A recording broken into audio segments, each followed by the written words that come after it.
No milk, thank you. To our today's get-together. I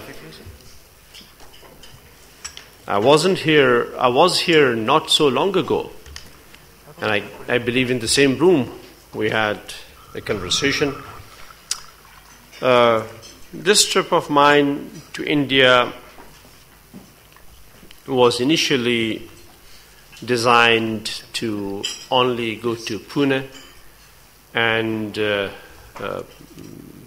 be a guest of the Symbiosis University and to speak to an event they have organized for tomorrow and the day after tomorrow. But as always, as kind as the government of India is to Afghanistan and its people, the Prime Minister and the Honorable President of India were kind to receive me in Delhi yesterday and to offer me their hospitality and also detailed conversation on matters of interest between the two countries and the region. We indeed had plenty of time yesterday to engage with the Honorable Prime Minister of India, Dr. Manmohan Singh, on the issues of interest and concern to both our countries, meaning the continuation of extremism and terrorism in the region and how to address them, relations between Afghanistan and the United States, the issue of the bilateral security agreement with the United States, and Afghanistan's conditions for that, while we have also given it our approval through the Loy Jarga.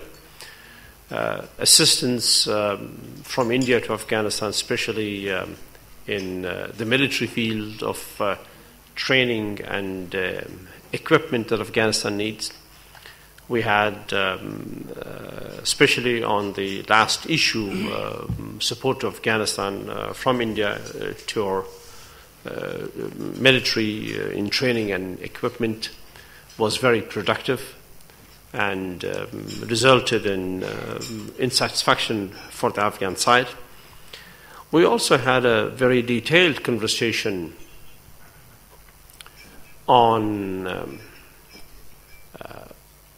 the bilateral security agreement with the United States and consequent to that with NATO, and the need for such an agreement, and that if Afghans agree to this, which they do, then why would we have conditions for it of respect to Afghan security in their homes, and also the necessity for the peace process to be launched. I informed the Honorable Prime Minister of the need of Afghanistan in this regard, and was happy to see that India understood Afghanistan's need for the BSA, for the bilateral security agreement with the United States, and also that India understood why Afghanistan was taking some very cautious steps towards signing this agreement, and why Afghanistan was seeking the launch of the peace process and an end to raid on Afghan homes. We also discussed the relevance of the election coming up in Afghanistan in 2014 in April to elect a new president and a new provincial councils for the provinces. All those issues were discussed in detail. I'm sure you have your own information through the Foreign Office. I will stop at this point and allow time for us to engage in question and answer. And the question and answer will go both ways, I hope. Excellency, Smita Sharma from IBN 7. What really is your sense as far as the talks with the Taliban are concerned? given the recent drone attacks, the killings of some of the commanders. Is there any progress in it? Are you hopeful of it, or it's an exercise in waste and something that allows them regrouping? It's a need. The talk with the Taliban is the need of the Afghan people and the need in the region to take place, with the distinction that those who are clearly terrorist networks in their actions and in their outlook, and those who are with Al-Qaeda, they are not on our plans for talks. When we say talk with the Taliban, we mean with those Taliban who are Afghans, who are not connected to any terrorist network, who are not connected to any other foreign terroristic organization or backer of terrorism, who have been driven to violence by circumstances beyond their control and beyond the control of the Afghan government. Those are the ones that we are trying to bring to negotiations as Afghans and to bring back into normal life in Afghanistan. So the peace talks with those Taliban are a necessity, and that's what we've been seeking. The drone attacks, you are referring to Hakimullah Masood's case, who was in Pakistan, who was killed in Waziristan in Pakistan.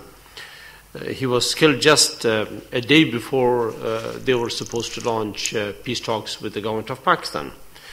I have said that the timing of that attack by the United States was not right, that the United States should have given an opportunity for the government of Pakistan and the Hakimullah Masood group to engage in talks, and should have waited to see if those talks could have been successful. Can I just ask a follow-up to that, sir? Do you think such an attack could have taken place in Pakistan without the tacit approval of the Pakistan government? So did you hear that? I heard that, sir. I don't know about that. All that I know is that the Honorable Prime Minister of Pakistan, Mian Nawaz Sharif, is keen to have peace and stability in Pakistan, and has also expressed a desire in very clear words of improved relations with Afghanistan and of improved relations with India.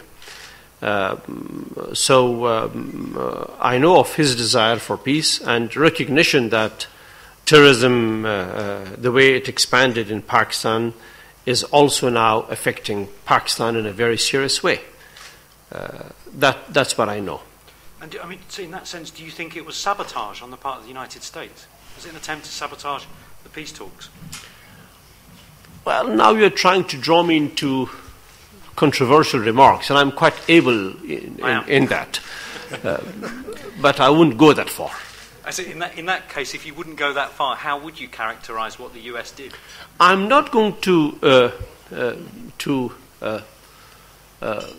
characterize it one way or the other. When this incident happened, my statement was that the timing was wrong, and I still believe the timing was wrong. They should have allowed the peace talks to take place and should have given it a chance. Mr. President, this is Venkat Narayan. I'm a freelance journalist. When the Russians left Afghanistan, the Taliban came in. What kind of steps are being taken to prevent the recurrence of that kind of thing once the international security assistance forces leave Afghanistan? And even though the Lord Jirga has cleared the BSA with the United States, you have made some demands which seem very legitimate. But you come across as if you are doing a favor to the Americans, not the other way around.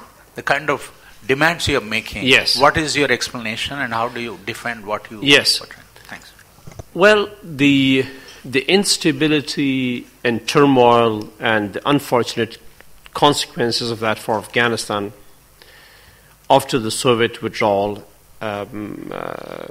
indeed beginning with the Soviet invasion of Afghanistan and then after the Soviet withdrawal, were not so much the consequence of that withdrawal, but more the work of our neighbors and big powers. Somehow they turned Afghanistan into a ground for experiments. The Taliban and similar projects were neither Afghan nor initiated by Afghans. The promotion of extremism was not an Afghan method, nor the desire of the Afghan people. So while we were busy resisting the Soviet Union, the West and our neighbors were actively promoting extremism in the name of supporting the Mujahideen. And when the Soviets left, this support to extremism increased further. First by weakening the state institutions in Afghanistan, especially our army and military, which was the strongest in this part of the world, and then by sowing the seeds of anarchy and fiefdoms in Afghanistan, and then by introducing the Taliban with the hope in the Afghan people that they will be the saviors of Afghanistan's people from all that misery and warlordism. And this turned out to be yet one more sad experiment for Afghanistan.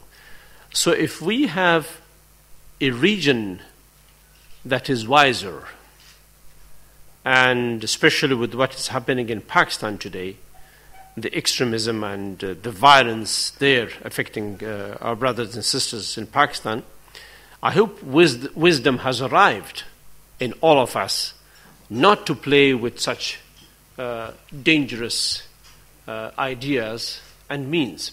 And if that doesn't happen, the withdrawal of the NATO and American forces from Afghanistan will have no negative impact, because Afghanistan itself has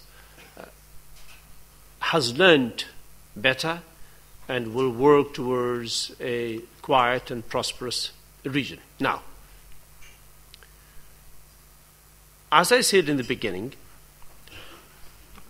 the Afghan people have given a go-ahead, an approval to the bilateral security agreement with America, which means bases for the United States for 10 years in 9 locations of Afghanistan, from west of Afghanistan to the southwest, to the center, to the east, to the north of the country. That will accommodate nearly 15,000 U.S. and NATO troops. So there will not be the kind of vacuum that you fear there will be when they have withdrawn. This presence and a wiser regional environment will certainly make things in Afghanistan easier for the Afghan people, and life will be peaceful and moving forward. So I have no fears at all. None. Other than unwise regional politics. So, Excellency, Syria, Dr. Awad from Syria, actually. Welcome. They said the Syria turning out to be the new Afghanistan, with the Taliban's Afghani and Pakistanis are being killed and being smuggled into Syria through Turkey. Mm-hmm. I mean, your own assessment as a president of already suffered nation, what message do you think that the West really did they learn from the Afghan experience, or is it really the spread of terrorism and extremism in the region become a kind of a mandate for them to follow? What is their policy in this part of the world? Thank you. Well, if you meet with me privately, I have a lot to tell you about that. But publicly, I'll be a much nicer person. Syria has suffered massively. One of the best countries in the Arab world, one of the best countries in the Middle East, an old civilization, an old world civilization, and a beautiful country, has been a very unfortunate victim of politics, of regional politics and of international play. The suffering, unfortunately, comes only to the Syrian people. I will here address both the government in Syria and the so-called opposition in Syria. That with each bullet fired, Syria will suffer more, and for many more years to come. That's an Afghan experience. I was shocked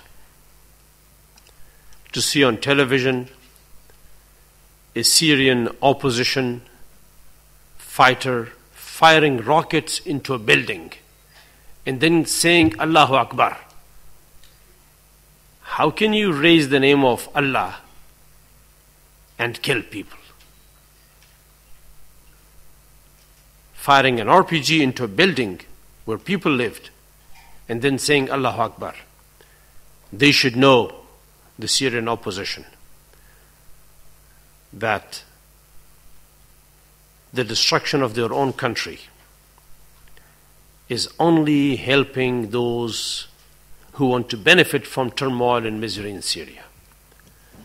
And I'll have the same advice to the Syrian government, to find ways as soon as possible to bring an end. The more we bring in foreigners into the conflict, the more you will suffer. That's Afghanistan's experience. Mr. President, I'm Kishore Babu from World Focus. I wanted to ask you regarding getting proper military hardware from different countries rather than getting toys to have with limited range to deal with the opposition. What do you have to say on that? You mean... instead of getting guns which fire properly rather than guns with limited ranges. Well, I wish we had a world without guns. First of all, if I had my way, I would have no guns in the world at all. But I don't have my ways, unfortunately.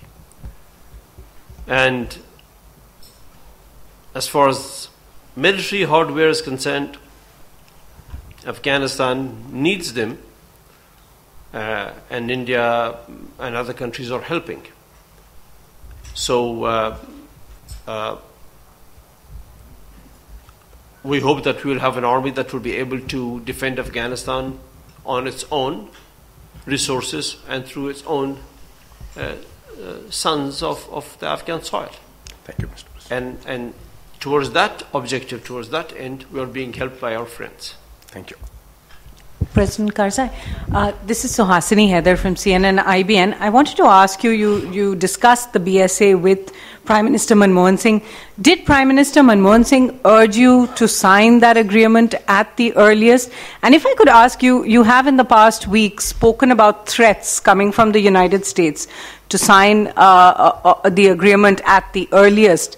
Did you discuss a time frame really with Prime Minister Manmohan Singh is the question?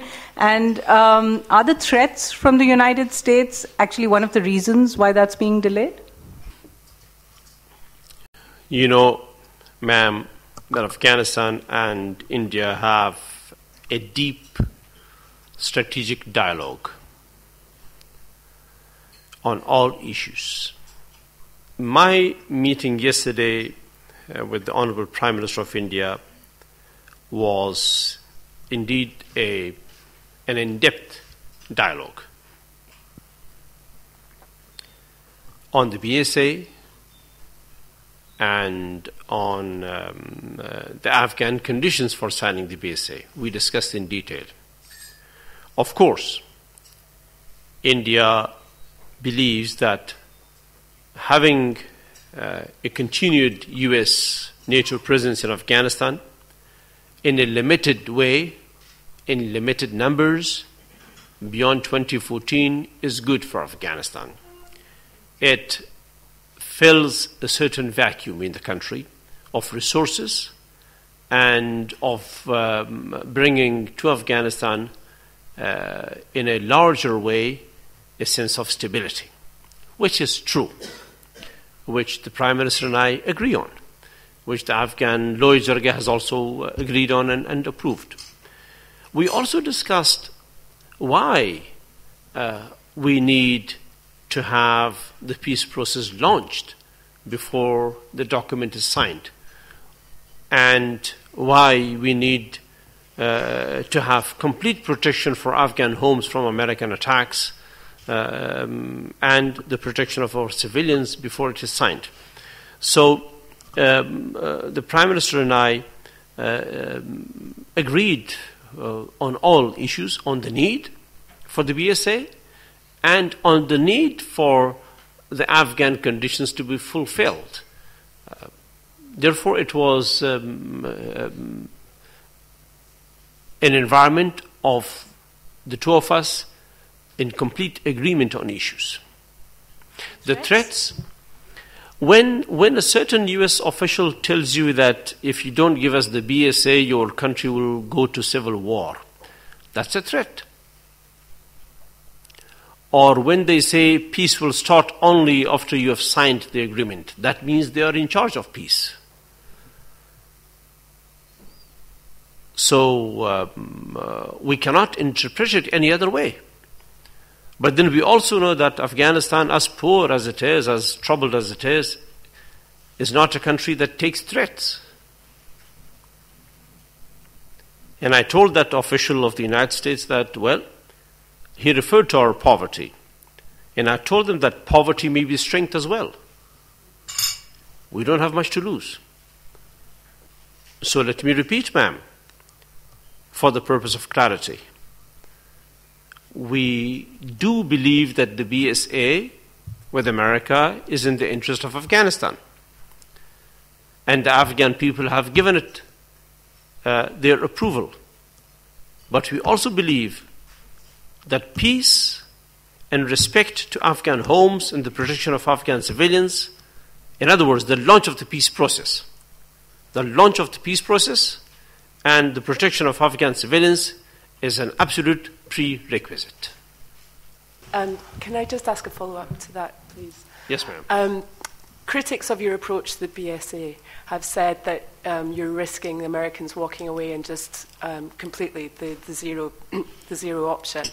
How would you respond to that? And also, the Afghan business community have said that delays in signing off on this is causing them economic troubles. How would you respond to that as well? I don't think the Americans are thinking of the zero option. It's a brinkmanship that they play with us. And even if they did, then let come what may. On the Afghan businesses and their worries, no doubt there is a legitimate business in Afghanistan whose presence in Afghanistan is of great interest to the Afghan people. And no doubt there are also contractors in Afghanistan, basically with the foreign companies, United States and others, who take a lot of money from those contracts, but that money doesn't stay in Afghanistan. That money goes to Dubai and from Dubai to other places. The Afghans don't benefit in any significant way from those contracts or those businesses. We may have, because of the psychological war that's being launched against us, of loss to revenue, of lack of confidence in business. This will be there for some time and we will bear with it. in order for us to have the long term secured and insured. But it isn't how they describe it. President Karzai, my name is Jyoti Balhotra and I'm a freelance journalist based in Delhi. You've talked about your understanding with Prime Minister Manmohan Singh and how India supports and understands your point of view and Afghanistan's direction forward. You've been talking about military support, whether in terms of hardware or software, to help bridge this the gap or the vacuum that will occur when the American or the ISAF or the NATO forces leave. Now, India has been reluctant to provide this military support. Are you disappointed with that? If India is such a good friend, then surely you would. Then surely India would help you in your hour of need. And one of the concerns, I think, is that they don't want the Pakistanis to get embroiled in a regional sort of struggle for power. Well, ma'am, India is conducting itself very wisely. India is right to be concerned about the impact of such a relationship with Afghanistan on the region. And while India is weighing that, India is also not shying away from providing assistance to Afghanistan. And I can tell you that in terms of India's support to Afghanistan, in military equipment and training, the facts are a lot better than what you hear in the press. And then it won't be a secret if I told you. But yesterday we had a very good meeting. I think there is a joint statement by both governments. And if you see a paragraph in the second or first page is referring to India's assistance to Afghanistan in military hardware and in training as well. So it's better than in what we know publicly. India wants to help us, but India is right to be wise about this, and India wants to have a region free of tensions, and that's exactly what Afghanistan wants too. I'm not disappointed, ma'am. I have full understanding. Rather, I have satisfaction. I had a good meeting yesterday. Mr. President, you said your talks with Pakistan President Nawaz Sharif, he assured peace and security.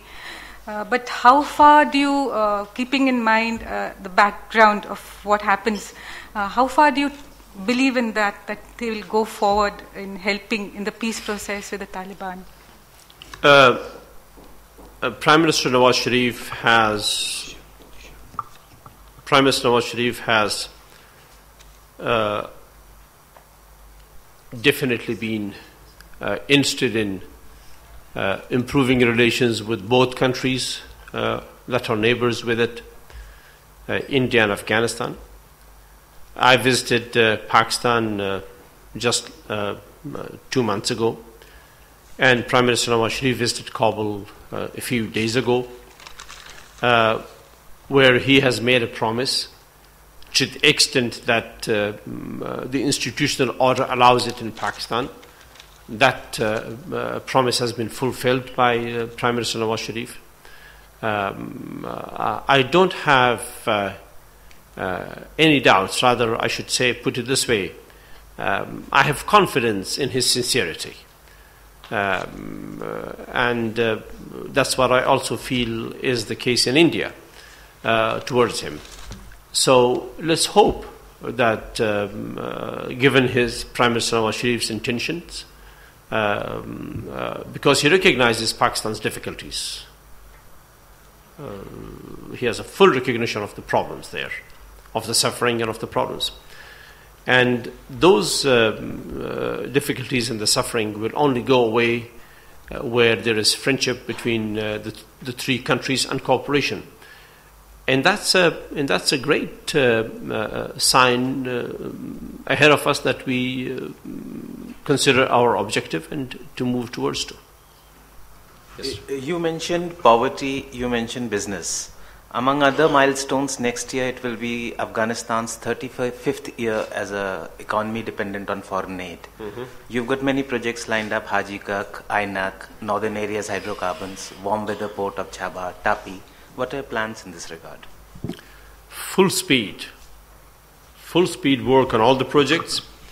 The Haji Kak project, which is where India is interested, the law is in the parliament. As soon as the law is passed, we'll make sure that investment takes place and the work starts. Tapi is of high priority to us. So is the Casa 1000 project of the provision of electricity and all other projects. That's a necessity for us, and we'll work it forward. But we are very cautious that our mineral resources don't become a source of trouble for us, as we have seen in certain African countries. With that recognition, we're moving forward, and with determination, yet with caution. And Chabahar is another such project between Afghanistan, Iran, and India. In my meeting just last week with the Honorable President of Iran, we endorsed this project. The Iranians are happy to have us on board, and India is very much keen as well to have it done. I just wanted to follow up on the point that you were talking about with my colleague bringing up the zero option. I wanted to know what the difference in your security assessment and your advisor's security assessment between having a scenario in which there are these 15,000 troops in different parts of the country, as you mentioned, in which you seemed confident that there is this new wisdom and security would prevail. What is the difference if this brinkmanship does come to pass, and there isn't that presence of those 15,000 troops around the country? What changes there in your security assessment of your country? By that you meant, ma'am, if they actually withdraw, or if they stay in the number of 15,000? Yeah, I guess I'm saying what do you see as the difference between those two scenarios in terms of the zero option and the 15,000? Exactly. Right. The zero option will have consequences for us, no doubt. We'll be short of resources. We will not be getting the billions of dollars that they've promised in assistance, and our military and our police will suffer. Salaries will not be there. There will be serious consequences of that for us. But weighing those consequences against the Afghan need for peace and respect for our homes and the protection of our civilians, if you ask the citizen of any nation, of any country, whether they want continued attacks or the possibility of continued attacks on their civilians, and bombardment of their homes in the name of a fight against terrorism, or if they want to be forever without a peace process in return for money, any nation would tell you that they would rather want protection of their homes and the life of their civilians respected and protected, and a peace process. So I hope the United States is not going to put us in a situation where they say, you either accept that we will give you billions, in return we should have the right to go and attack your homes. That we will give you billions, and in return you should agree to a continued state of war in your country. If that is the option, certainly we will go for no attack on our homes, and for a peace process rather than the billions of dollars that they promise. What I'm trying to tell them, that they need not frame it that way. That there can be their presence in Afghanistan, the help to Afghanistan, and also the protection and respect to Afghan lives and their homes and the launch of a peace process. So I'm trying to make it a win-win for all of us, for them and for us. Do you anticipate that that will happen while you're in office? There is a lovely Hindi poem. It says, "Dua dete hai jeene ki, dawa dete hai marne ki." It can't be that. Now somebody will translate it to you, or I'll put it this way: "Dua dete hai jeene ki, dawa dete hai theek na hone ki." So, I don't want it to be either or. I want both of us to win, both of us to profit. The West must recognize, the United States, I hope, will recognize that after all, we are also a people. We have homes, we have families, we have mothers, we have children, and we have sensitivities. That has to be respected. Right now, ma'am, there is a 4.5-year-old Afghan girl in a hospital in Washington. Maybe now they've taken her to New York, whose family 3 months ago was completely destroyed. 14 members of a family, mother, father, grandparents, and all brothers and sisters were killed in a single bombing attack. The entire family vanished. This little girl has no face. She has no eyes, she has no nose, she has no mouth.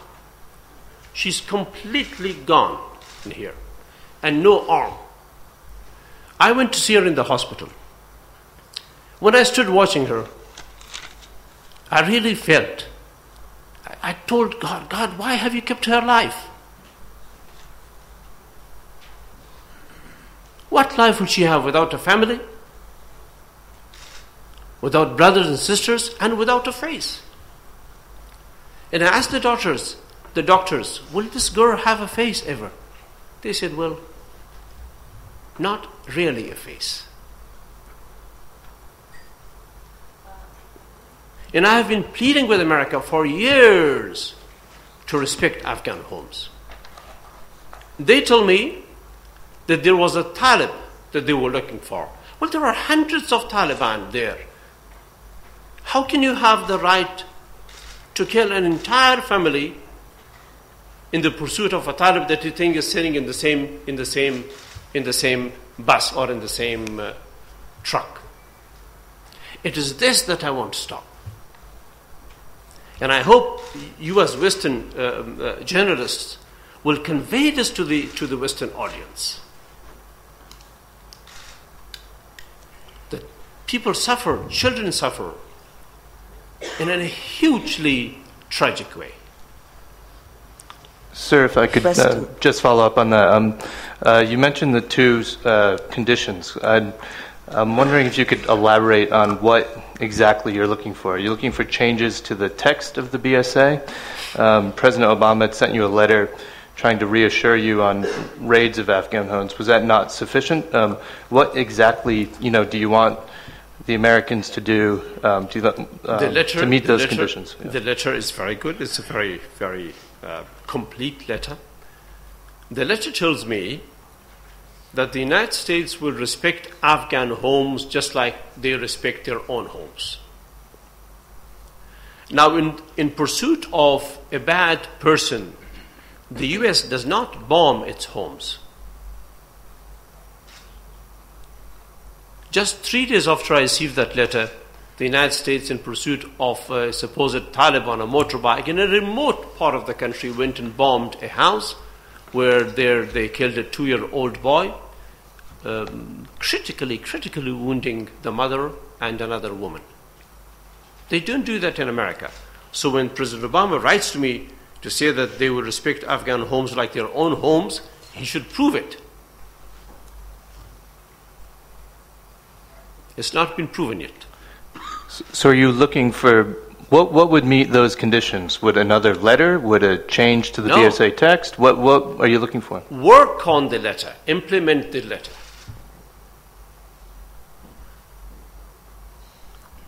Respect Afghan homes. That presumably would take time, though, to show. I mean, is there anything they could do It doesn't take immediately? time to show. It's not been a new thing. You are aware of my, position on this, or my quarrels on this, for almost 8 years now. And to stop bombing doesn't take time. Just instruct no more bombing, and there will not be bombings. And of course, the launch of the peace process. Can you elaborate on that at all? What specifics? That means the peace process should be launched officially and publicly. Secret talks are not going to help us. Secret contacts are not a peace process. We want an official launch of the peace process, and we believe that both the United States and Pakistan have enough influence over the Taliban to have it launched. President Karzai, Yes, ma'am. after the elections, after the presidential elections in April, what role do you see for yourself in the future of Afghanistan? A retired president, a happy citizen, with plenty of freedom to move around and regain my freedom of speech. A lot more of that. I'm not a very literate person. Someone should help me write a book. Surely, there will be. Mr. President. Sorry. You have put across your case with great passion and clarity, I think. But I have a question that after President Obama's letter to you, yes, after these things you've said today here, yes, do you feel at all confident that by the time the election takes place in April for the president, do you think you have moved forward on the agreement with the USA on the BSA, and therefore, since the peace process is linked to it, and therefore an active peace process may just begin to ensue? I have not said that this should be done before or after the elections. I'm saying that this should be done. Now, if it is done before the elections, I will go ahead and allow it to be signed. If it is not done before the elections, then the next Afghan president should undertake the responsibility and do it. So it's not time-bound, it's action-bound. One of the major apprehensions here in India, in the Afghan context, and the pullout in 2014, has been of changing dynamics in the Kashmir Valley and on the Indian borders. Could you just say something about what are your apprehensions of the dynamics changing on the Indian border as well with Kashmir? Well, we are, ma'am, fully aware of what happened in Kashmir.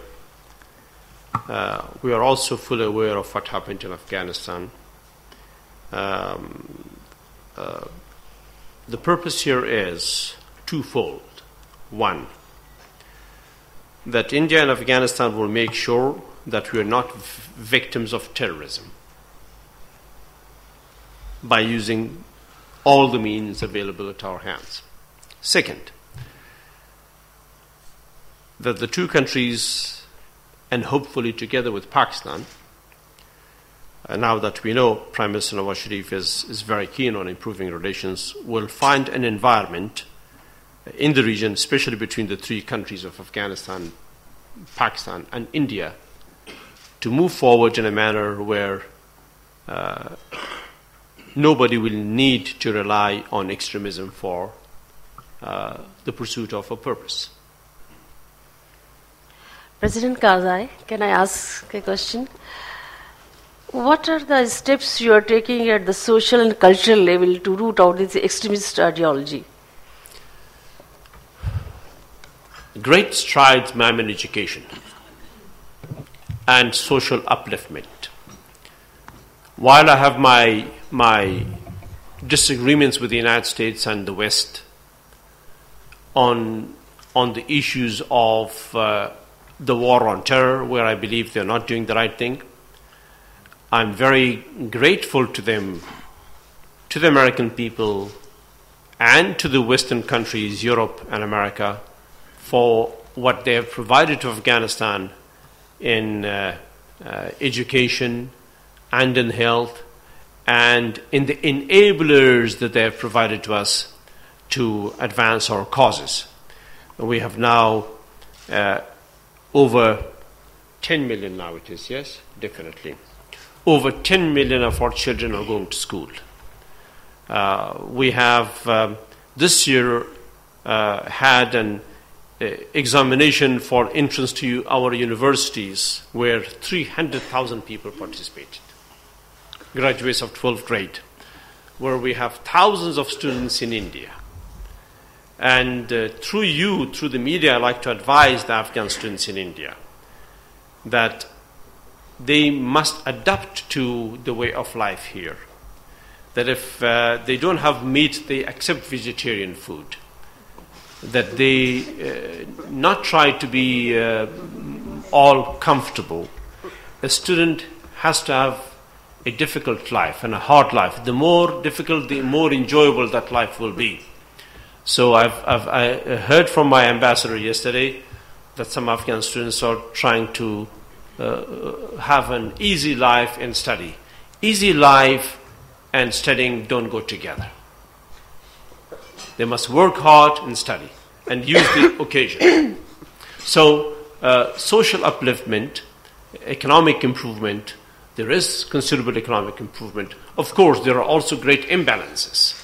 A capitalist economy of the nature that we have adopted, the market economy, unfortunately, does bring imbalances of a serious kind, where some are very rich and some are not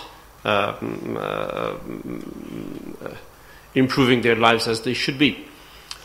Education, laws, a constitution that guarantees the role of women in society, education for boys and girls, education for women, upliftment. The life expectancy has gone up from 45 to 60 in Afghanistan. Mother and child mortality has decreased considerably from 1,500 per 100,000 births today to 350 per 100,000 births. So all those indicators are very, very good. And that is a way forward. So I just want to ask one last question about something you said at the Lawyer Jirga. You said that you don't trust the Americans and that they don't trust you. Could you explain why it is you don't trust them and why you think they don't trust you? Well, I don't trust them because they write me something and they do something else. And you saw what they did in the elections in 2009. And on civilian casualties, on lots of other accounts. We are not a sophisticated people. You know, America can play this game with sophisticated countries, but not with us. We are a simple lot. We see things in black and white. We don't have gray areas. So you must have heard the saying, in Rome, do as the Romans do. In Afghanistan, they should do like the Afghans do. Simple, straightforward, friend or foe. We want to be friends. Okay.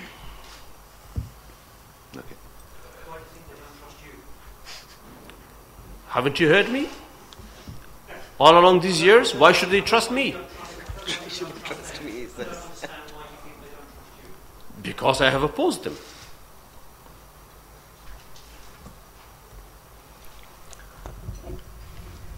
Mr. President, you have often made the point that most of the assistance that came in from the West into Afghanistan after the Americans entered your country was being spent or being taken away from your country by the middlemen and corruption and Yes. so on and so on. Can you give us an estimate of how many hundred billions of dollars have been poured into Afghanistan since the Americans walked in? Well, and how much of it has actually stayed to benefit your people? Thanks. Well, they have built us roads, some good, some bad, for which we are very grateful, even for the bad ones. They have given us an opportunity to educate our children, for which we are very, very grateful.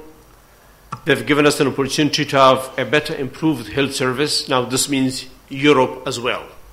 America, Britain, France, Germany, and everybody, for which we're very grateful.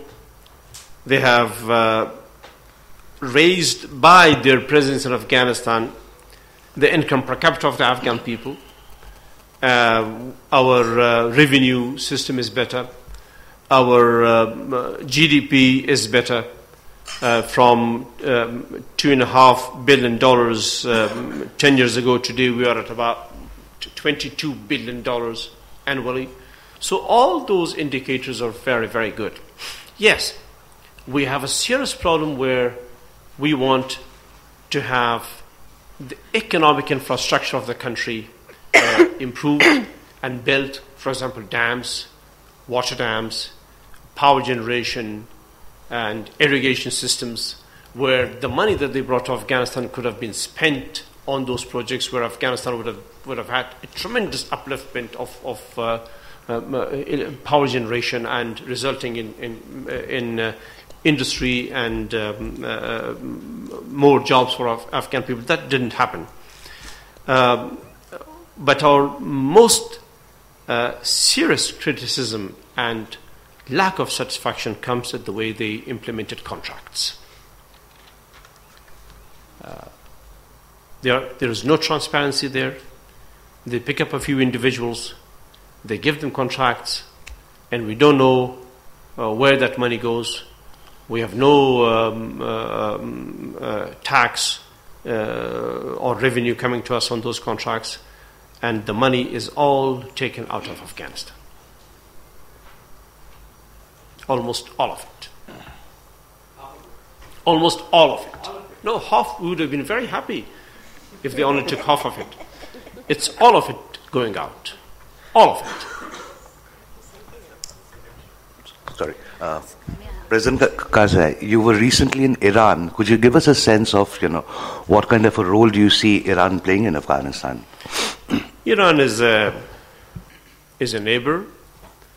We have more than 900 kilometers of border with them, a vast sharing of history and culture and language. Iran and Afghanistan have developed very well in the past 10 years. We played an independent relationship with them, where we were at equal distance with both of them, between them and the United States, where the United States also recognized Afghanistan's need and respected that. I must give them that credit. Where Iran also understood the U.S. presence in Afghanistan and our assurance to them, I must give Iran that credit too. So both of them have, with regard to Afghanistan, played wisely and acted wisely. I was in Iran to explain to the Iranians Afghanistan's need for the continued presence of the United States and the West in Afghanistan. They have naturally their apprehensions. They are not at best of relations with America, which, though it's, I hope, fortunately improving.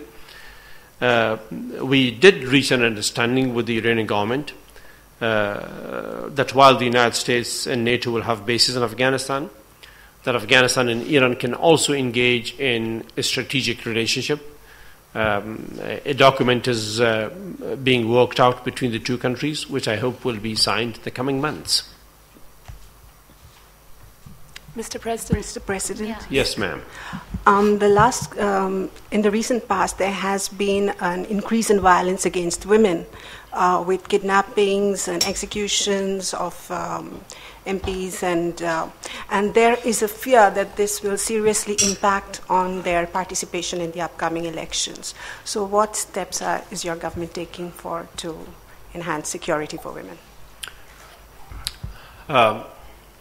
My hopes are rather with certainty that as the day passes, women in Afghanistan will do better. In the election of 2004, those mandated by the Constitution returned to the Afghan parliament on reserved seats. In the election of 2009, the province of Nimroz rejected all the men and only elected women. The entire province is represented by women in the National Assembly and in the Senate. The Constitution orders 27% reserved seats for women in our parliament. We actually have 28 to 29% now women in our parliament and Senate. 25% or 27%? 25%. 25 is the Constitution. We have 28% in our parliament. There are also 22% of our civil service is made of women. 22%. Especially strong they are in education, health service, and in banking. In media, they're doing very, very well. Very, very well. So it's a movement forward. Now, I tell you something. You don't have much coverage of Afghanistan in the Indian media. Nil. You don't even have much coverage about India in the Indian media. So your impressions are made from the Western media. You watch the BBC, you watch the CNN, you watch Al Jazeera, which is also a Western media outlet. And that's where you make your impression. That is not the story in Afghanistan.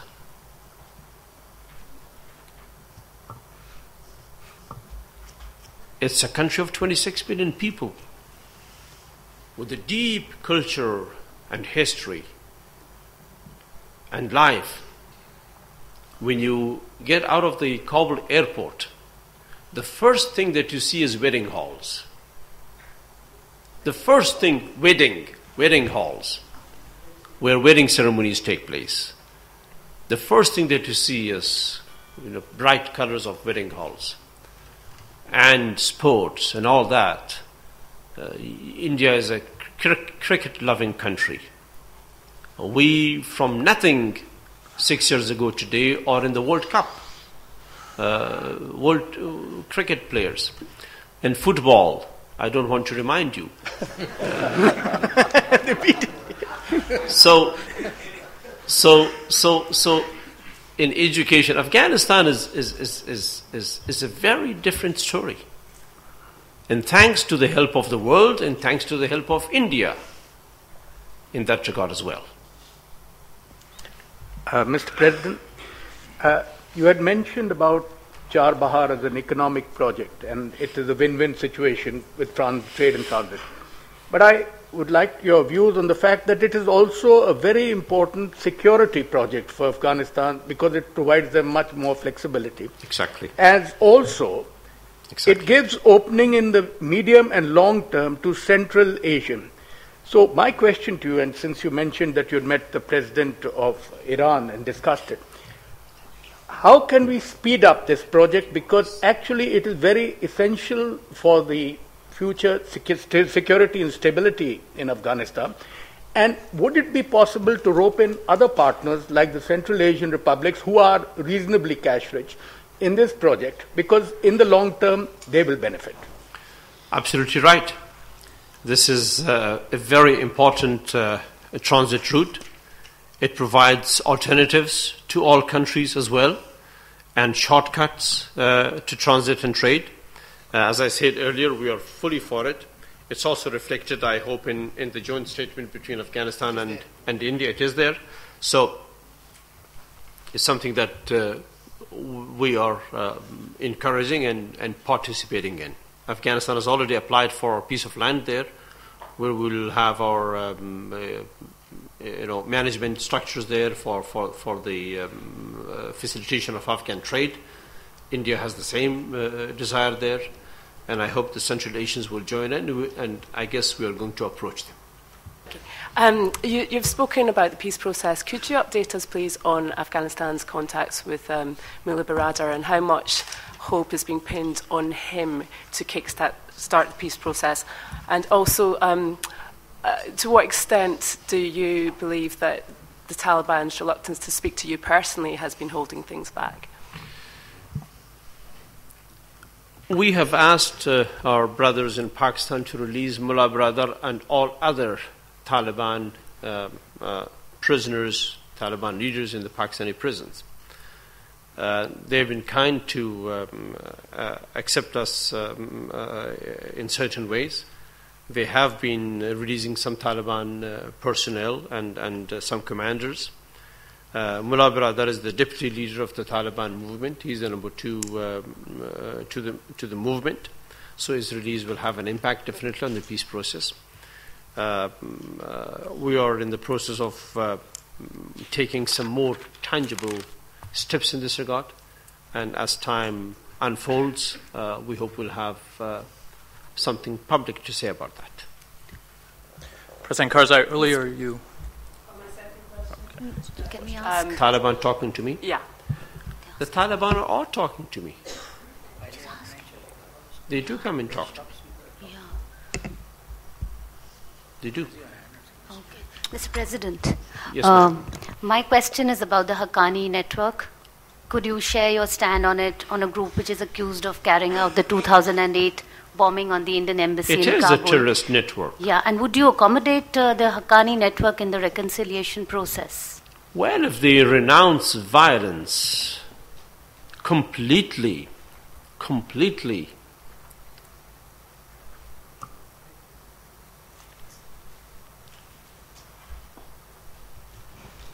it's not a happy moment to talk about that. They've committed so much violence against our people, against India, against people in Pakistan as well.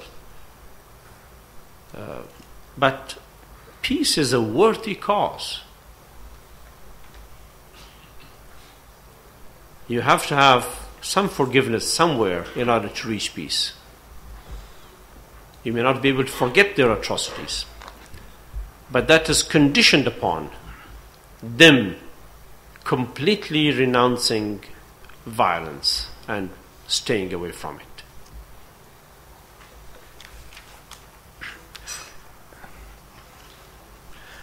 President Karzai, why is that you think that the U.S. has no interest in leaving Afghanistan? Is it because of this manipulation of contracts, or is there actual concern for security in the region?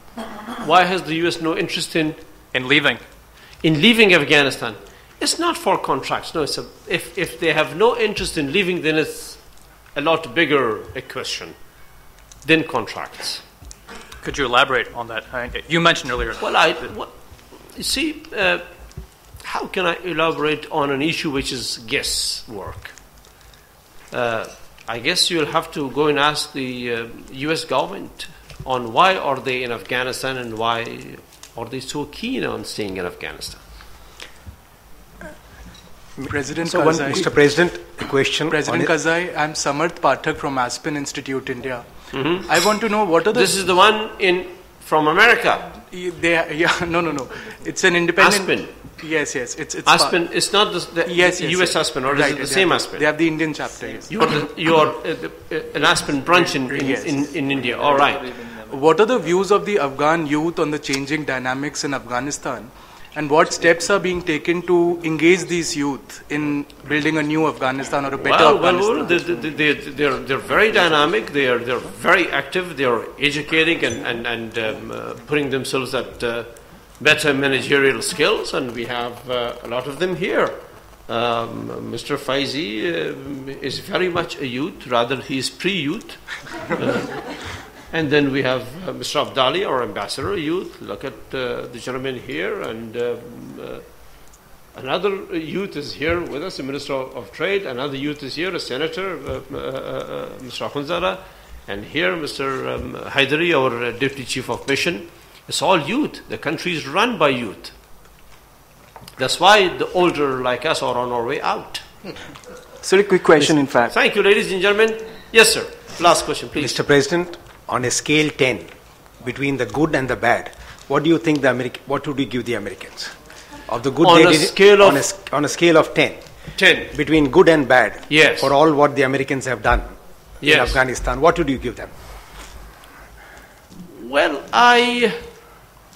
I'm prejudiced here because I have a hurt feeling.